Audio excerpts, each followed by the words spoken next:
Yang paling sedap dari bakso langgananku bukanlah baksonya atau kuahnya, melainkan suara ting-tingnya. Suara ting-ting-ting yang dilahirkan oleh sendok dan mangkok. Seenak-enaknya bakso dan kuahnya paling pol hanya akan berumur 10 menit. Sedangkan suara ting-tingnya bisa menggema lama kemana-mana, ke ceruk mimpiku, ke hati ibuku, ke rongga nasibku, dan tentu saja ke relung cintamu.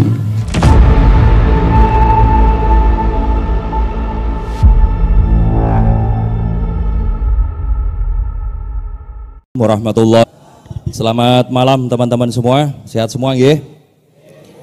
Ini alhamdulillah malam hari ini kita kedatangan tamu agung. Kawan saya, guru saya, Pak Joko Pinurbo. Aplaus meriah buat Pak Joko Pinurbo.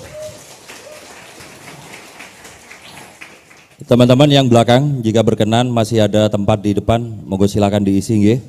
Nanti kita akan berdiskusi dengan Pak Jokpin sampai mungkin sekitar setengah 10-an atau lebih sedikit lagi.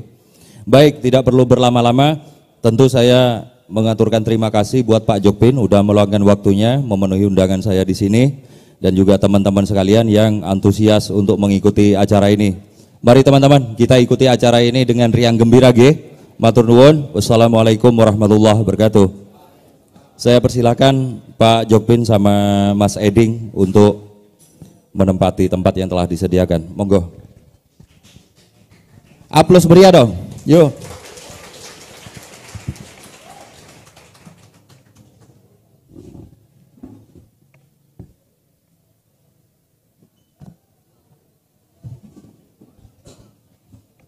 Cik. Rame ya.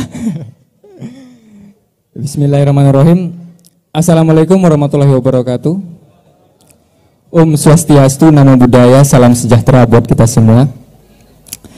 Alhamdulillah ya, akhirnya setelah sempat ditunda gara-gara PPKM yang berlarut-larut, berjilid-jilid, akhirnya acara ini terselenggara juga. Pendambaan kita akhirnya berujung temu gitu. Terima kasih dan dulu tepuk tangan yang meriah untuk Kafe Basa-Basi dan penerbit Duta Press tentunya, dan terkhususnya juga ucapan terima kasih kita sampaikan kepada Pak Edi, Pak Yai Edi, yang sudah berkenan memberikan kita suguhan acara keren semacam ini gitu. Pertama-tama perlu kiranya saya memperkenalkan diri, karena seperti kata pepatah, tak kenal maka tak terkenal ya. Ya iyalah, masa maka tak sayang gitu ya. Yang lama kenal aja belum tentu sayang. Nama saya Raden lagi. Malu ya sebut gelar ya. Nama saya Eding Purwadi. Asal saya dari Lombok. Ada yang kenal? Enggak ya. Ya dari awal saya sudah mewanti-wanti ya. Teman-teman pasti bertanya-tanya dalam hati, siapa orang ini kok ujuk-ujuk mendampingi seorang segemilang Jokpin gitu ya. Kalau saya katakan bahwa saya ada di sini berkesempatan mendampingi beliau, itu karena saya adalah ponaannya Pak Edi, itu terkesan kayak gimana gitu ya. Tapi sayangnya memang tidak ada yang bisa saya banggakan selain yang tadi itu. Saya bukan tak bergelar prop seperti Prof Icus, saya bukan penulis juga seperti Mas Hairus Salim, tapi nggak apa-apa lah ya, setidaknya saya menang orang dalam.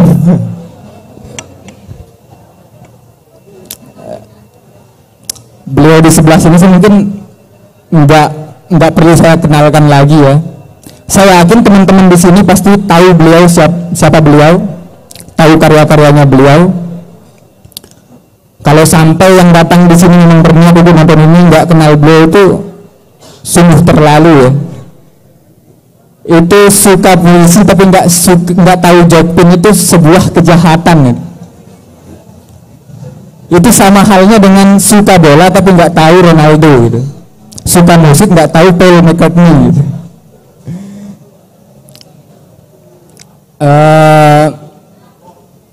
Mungkin kita langsung masuk aja ke tema kita ya. Tema kita malam ini adalah sepotong hati di angkringan. Dari zaman Katon Bagaskara sampai Aditya Sofyan, Jogja itu masih saja tentang romantisme, tentang nostalgia, tentang rindu, tentang pulang. Begitu juga sepotong hati di angkringan ini. Angkringan, kata Pak Jokpin, adalah nama sebuah bunyi. Tempat kau melerai hati, lebih-lebih saat hatimu disakiti sepi. Tepuk tangan dulu, tepuk tangan dulu dong, yang meriah dong.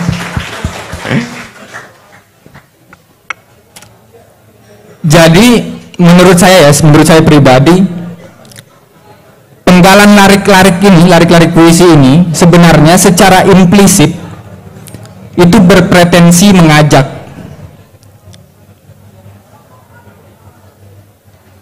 Kapanpun hatimu merasa tersakiti, angkringan selalu ada untukmu. Tidak seperti mantan ya. Dimanapun kalian merasa terasing, Jogja itu tetaplah sebagai wilayah untuk mengadu, tempat untuk mengadu. Di mana rindu tergenang, disitulah Jogja terkenang. Asik ya. Asik ya. Tapi sebelum saya menyerahkan diskusi ini kepada Pak Jokpin, saya ingin berkata begini. Penggalan larik-larik yang tadi, terkait dengan penggalan larik-larik yang tadi, saya merasa kalau dicermati secara kausalitas, dengan logika kausalitas, sebab akibat, jika maka, itu seperti terasa ada yang mengganjal di hati gitu. Bagi saya pribadi ya, secara subjektif. Nah, coba kita pilih satu persatu ya premisnya. Premis pertama itu, angkringan adalah nama sebuah sunyi, tempat kau melerai hati. Artinya itu menjadi kalimat jika gitu, menjadi jikanya, menjadi akibatnya gitu. Kalau kita persingkat itu jadi tempat mengadu yang sunyi gitu. Karena kan disebut misalnya angkringan itu adalah nama sebuah sunyi. Sedangkan sebabnya adalah, atau kita sebut sebagai prima causa, lebih-lebih saat hatimu disakiti sepi kayak gitu. Kita singkat atau kita buat jadi kalimat jikanya itu saat hatimu merasa disakiti gitu. Nah, kalau kita tarik jadi sebentuk kalimat, jadinya jika hatimu saat hatimu disakiti sepi, maka mengadulah kepada tempat yang sunyi. Nah, ini yang saya maksud dengan ada yang menjanggal gitu di hati. Di mana-mana orang yang disakiti sepi itu akan menghindari kesunyian. Sebaliknya pun begitu. Maksudnya ketika kita disakiti sepi, maka kita akan mencari tempat yang ramai.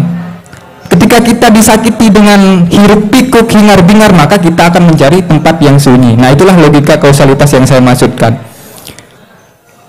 Tapi di sini penyair punya sudut pandang yang berbeda dengan kita yang orang biasa ya, punya point of view yang berbeda dengan kita. Nah, itulah maksudnya sebelum saya lepas diskusi ini kepada Pak Jokpin, mungkin perlu kiranya ini dibahas gitu, karena ini penting bagaimana kita melihat seorang penyair itu memandang kehidupan.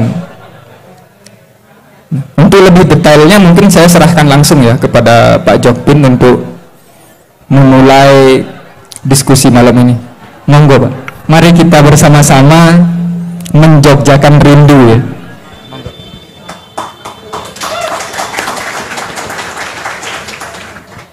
Terima kasih Mas Eding. Selamat bermalam minggu teman-teman muda. sebelum saya menjawab pertanyaan Mas Eding, saya ingin cerita dulu.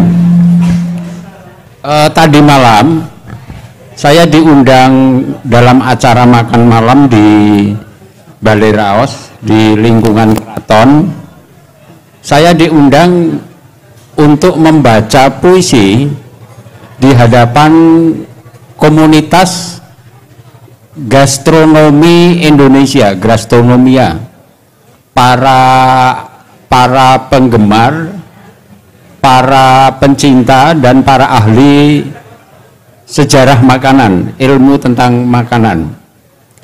Nah, di dalam acara itu hadir juga Putri Sri Sultan Gusti Bandoro, siapa saya tidak tahu nama lengkapnya. Ada artis Ayu Asari juga, dan ada tokoh-tokoh lain dari komunitas gastronomia Indonesia. Salah satu puisi yang saya bacakan dan juga bukunya saya berikan ke ketua komunitas itu, puisi yang berjudul Bakso Sedap. Jadi puisi yang berjudul Bakso Sedap itu saya bacakan di hadapan mereka, dan ternyata mereka sangat suka dan sangat menikmati puisi Bakso Sedap ini. Mereka bukan orang-orang sastra, jadi mereka orang-orang awam dalam hal sastra. Saya sengaja membuat semacam tes ombak, kira-kira kalau saya membaca puisi di kalangan awam itu bagaimana respons mereka. Nah, ternyata mereka sangat suka dengan puisi Bakso Sedap ini, dan mereka merasa bahwa puisi ini sesuai dengan kesuntukan mereka untuk menelusuri sejarah makanan atau asal-usul makanan lewat relief-relief candi. Mereka melakukan traveling ke Prambanan dan Borobudur untuk meneliti asal-usul makanan tertentu. Nah, ketika saya membaca puisi itu, mereka merasa bahwa lah, ternyata puisi tidak angker-angker amat. Mereka merasa bisa menikmati puisi ini. Nah, mungkin teman-teman yang belum membaca puisi ini tidak menyadari bahwa sebenarnya dengan puisi Bakso Sedap itu saya sedang menulis sebuah puisi yang sangat religius. Sebenarnya puisi itu sangat religius, tetapi memang sejak lama saya berpikir bagaimana saya bersiasat supaya saya bisa menulis puisi yang religius tetapi tidak terasa pretensi kereligiusannya. Itu salah satu hal yang memang tidak mudah. Banyak puisi saya di dalam buku Sepotong Hati di Angkringan yang sebetulnya spiritnya itu religius, tetapi tidak terasa bahwa itu adalah puisi religius. Nah, saya ingin menjelaskan begini misalnya. Lebih jelasnya ini harus saya baca ini. Ini salah satu puisi favorit saya dan favorit banyak orang juga ini. Bakso Sedap. Coba ya Anda pikirkan kira-kira di mana letak religiusitas puisi ini. Bakso sedap. Yang paling sedap dari bakso langgananku bukanlah baksonya atau kuahnya, melainkan suara ting-tingnya. Suara ting-ting-ting yang dilahirkan oleh sendok dan mangkok. Seenak-enaknya bakso dan kuahnya paling pol hanya akan berumur 10 menit. Sedangkan suara ting-tingnya bisa menggema lama kemana-mana. Ke ceruk mimpiku, ke hati ibuku, ke rongga nasibku, dan tentu saja ke relung cintamu. Begitulah ketika malam itu aku beli bakso, aku bilang kepada tukang bakso, bisa tambah ting-tingnya Pak? Pak bakso bingung, diam, melongo. Puisi ini religius banget loh, tapi nggak terasa ya. Di mana ada tikungan dari narasi biasa-biasa saja lalu masuk menjadi puisi yang religius. Tadi malam itu saya mendapat respon yang hangat, yang meriah ketika membacakan puisi ini. Ternyata lewat makanan pun kita bisa menghayati religiusitas atau hubungan transendental. Yang membuat puisi ini menjadi religius sebetulnya suara ting-ting itu tadi. Kalau tanpa ting-ting itu tadi, puisi ini nggak ada apa-apanya, puisi biasa saja. Mengapa suara ting-ting di dalam puisi ini menjadi mengantar kita ke dalam kesadaran religius? Karena suara ting-ting di sini bisa berbicara mengenai banyak hal, mengenai empati terhadap nasib orang lain.